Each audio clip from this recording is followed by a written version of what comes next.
Moviegoers! It is always so good to see you front row center, chatting it up through the previews. I see you there. It is Wednesday night, and you know what that means. Oops, I forgot. I am your host, Anna Roisman, HQ's own queen of your screen, babe. Yes, I am. And it is time for a very exciting HQ Trivia movie night.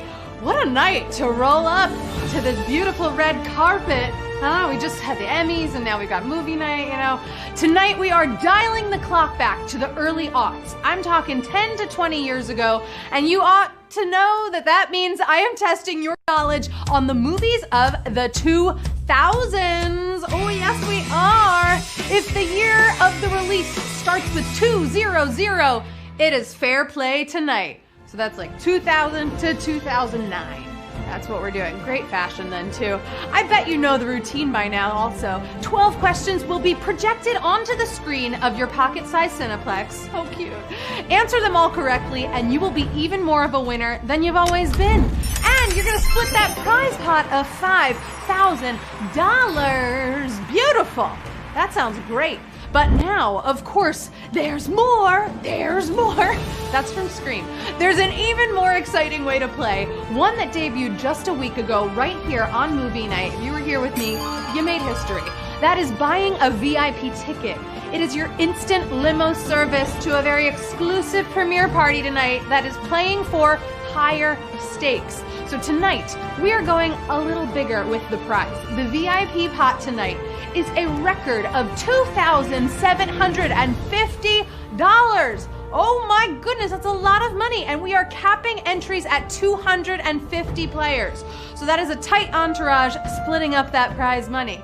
Now tap right now to guarantee your seat. You can get in there. You see how much money they're winning these days? Woo! Hundreds of dollars. That's a lot. Plus a VIP party afterwards. Sounds pretty hot. Once the room is full, though, no more players are getting in, and we will need at least 200 VIP players, or we will have to cancel it. I don't want this party to be canceled, so I highly recommend you come in the room, hang out, you know, maybe get a little champagne, maybe get a massage. I don't know what goes on in there. I haven't been there myself, but I've been watching, and it looks fun. So get in there, see what all the festival buzz is about, especially here on Movie Night. It's gonna be a lot of money. But it wouldn't be a star-studded event without a cause to support, of course. And as part of our week of helping out in the Pacific Northwest, this includes both the Washington and Oregon regions. Tonight, we are looking out for the Oregon Food Bank, connecting food to hungry people since 1988. The bank collects food from farmers, manufacturers, sellers, individual donors, and government sources, then redistributes it through a statewide network of 21 regional food banks and over 1,400 food assistance sites serving all of Oregon. In the belief that everyone deserves healthy, fresh food, they also advocate for real change from lawmakers and educate the public to become more self-reliant and healthy. So we are donating 5 cents for every person playing tonight to the Oregon Food Bank. That's a lot of players right now, I see. Every little bit helps, and you can visit them at OregonFoodBank.org if you'd like to learn more and even give a little. Anything helps them. I know they will greatly appreciate it, and that's very nice of you. Now, are you ready to time travel to the start of the millennium when, we were still relieved that Y2K was like no big deal, when highlights were chunky for the first time, and when Bennifer became a household movie star name? Well, pop open a bottle of Pepsi Blue, turn on one of those newfangled flat screen TVs, yeah, those came out in the 2000s, because we are about to watch some old school classics, and here we go with question number 1. How did Star Wars Episode 3 Revenge of the Sith end? Big dance number, Darth Vader revealed, Yoda eats a popsicle.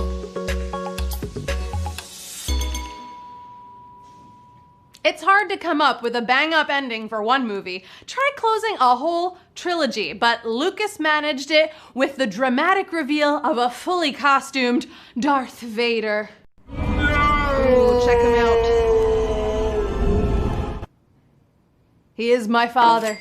Is he your father? Let's see if you got Darth Vader revealed. 60,677.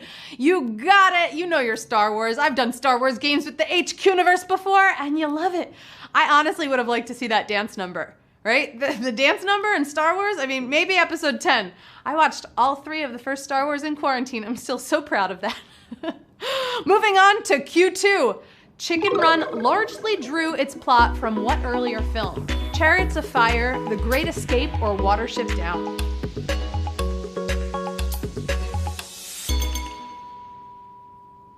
It copies the story and even the original movie's soundtrack in a version of the story that kids can enjoy. Yep, Chicken Run's just an animal remake of The Great Escape. Did you escape it? Oh, some of you did. Some of you escaped that and you got it right. 53,662. Congrats to you. And if you didn't get that one, if you accidentally, left the Great Escape answer, you can still buy back into the game, use an extra life. It's weird how they thought that meat processing was more kid-friendly. I don't know about that. If I understood it, probably would have become a vegetarian. Right now, we are moving on to question number 3. In 2002's Spider-Man, what kind of spider bites Peter Parker?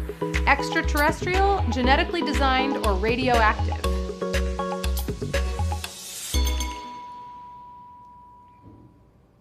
In the 1960s comics, the spider was radioactive, but Spidey reflects the anxieties of his time, and by 2002, there was more concern about genetic designing. Take a look at this. Into these 15 genetically designed super spiders. Oh, did you get it? Genetically designed was the answer. Woo! I knew it. I thought it was going to happen. I know that was a tough one because radioactive was from the comics. Genetic Savage. That was a Savage question on the red carpet of the night. Woo!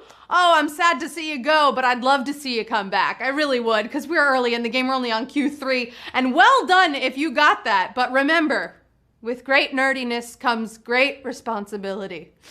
And I would know as a nerd. Moving on to Q4. You can still come back into this game. We're only on Q4. We got a lot more movies to cover. Which film featured the quote, "My friends, you bow to no one"? Avatar, Passion of the Christ, Return of the King.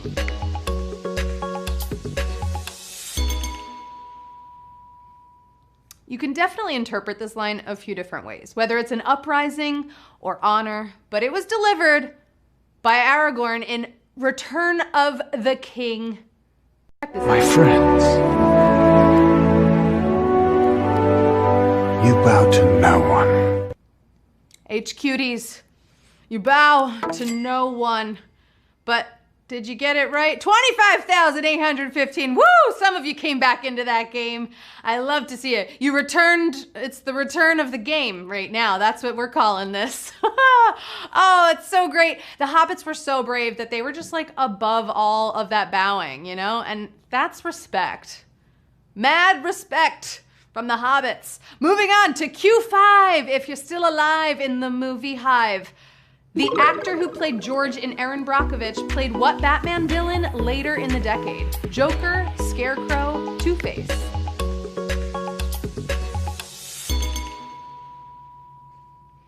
It's quite a leap from Julia Roberts' love interest to a grotesque supervillain, but Aaron Eckhart pulled it off as both George and Harvey Dent, aka Two-Face. Ooh, the eye always scares me. Two-Face is the answer.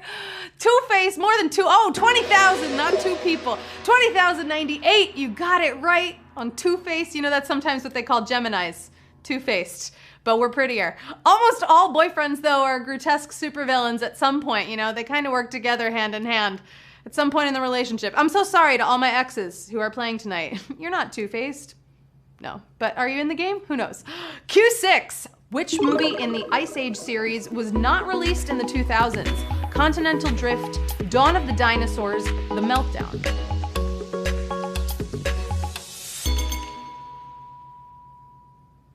Even a great series like Ice Age can blur together after a while. So, did you remember that we had to wait until 2012 to see Continental Drift? Because we did. We had to wait 13,016! You drifted in the right direction. You got it right. It's a beautiful story. Do you know it even went to a 5th film, Collision Course? There's a lot of Ice Age movies out there. I'm frozen in time. I haven't seen that one, the last one. Moving on to Q7. Who is not killed in a 2000s Harry Potter film? Albus, Remus, or Sirius?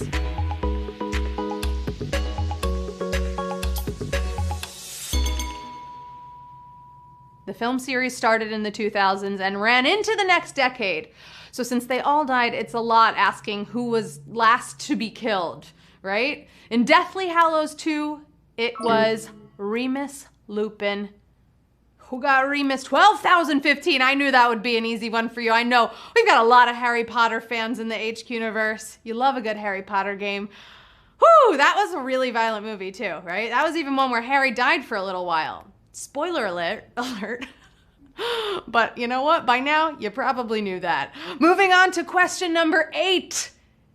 What album does Patrick hold up in the Huey Lewis sequence of American Psycho? 4, Picture This, Sports.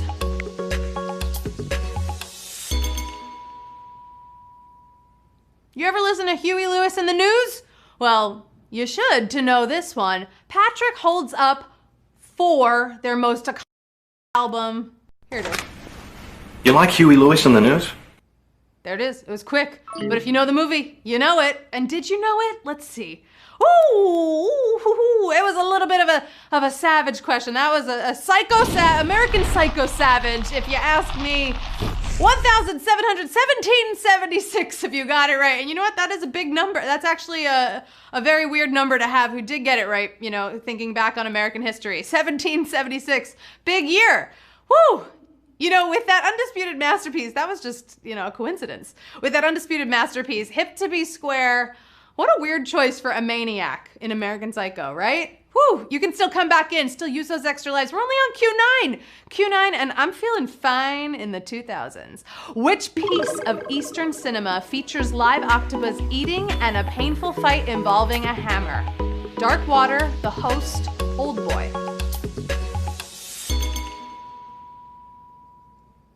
This director really holds nothing back. That's South Korea's Park Chan-wook. It's a lot to take in, but you won't forget the original Old Boy.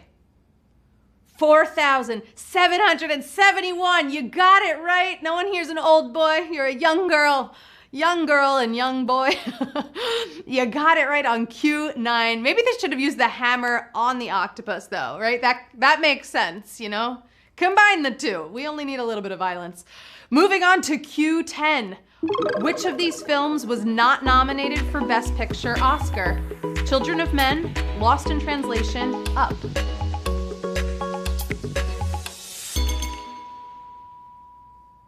Half of the excitement of the nominations is getting outraged by the snubs. And a lot of people were bummed that there was no Best Picture nod for Alfonso Cuarón's Children of Men. Children of Men, 3,416. You got it right on Children of Men. It's a great drama, and it was a great use of single-shot sequences. But you know what? Alfonso Cuarón, he finally got that Oscar for Best Picture, and that was for Roma. Did you see Roma? Again, amazing single-shot sequences. And we're going on to Q11. We are at the penultimate question. You're gonna like this one. Before Shrek was given a Scottish accent, Mike Myers recorded dialogue with an accent from where? Australia, North America, Europe. They really worked on this movie. First, Chris Farley was cast as Shrek. Then Mike Myers moved into the part. Then the way he said, then one day he said, let's start animating again because I want a Scottish accent instead of this Canadian accent, which means North America is the answer, 2,964. You got it right. Hey, where are my Canadians at? Are you in the chat there? I want to see some Canadian flags. I see you there. I know you're there, and I want to hear, you know, I want to hear the words that Shrek would have said. He would have been like, hey, it's me, Shrek, Want to know about?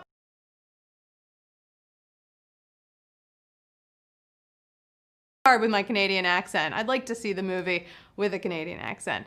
But right now, you know what time it is? It is time for the final question of the night. This is it. This is where you take your phones out if you're not playing anymore. film your loved ones, your friends, your family members. I want to see, I love watching you win HQ Trivia, and right now is the time. If you're going to get this question right, oh, it's so fun to document it and post it, and I get to repost it, I get to cry all night. Oh, it's going to be a beautiful moment.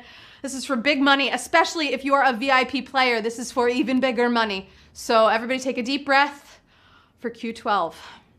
In Slumdog Millionaire, the final game-winning question is about what? Geography, literature, or music?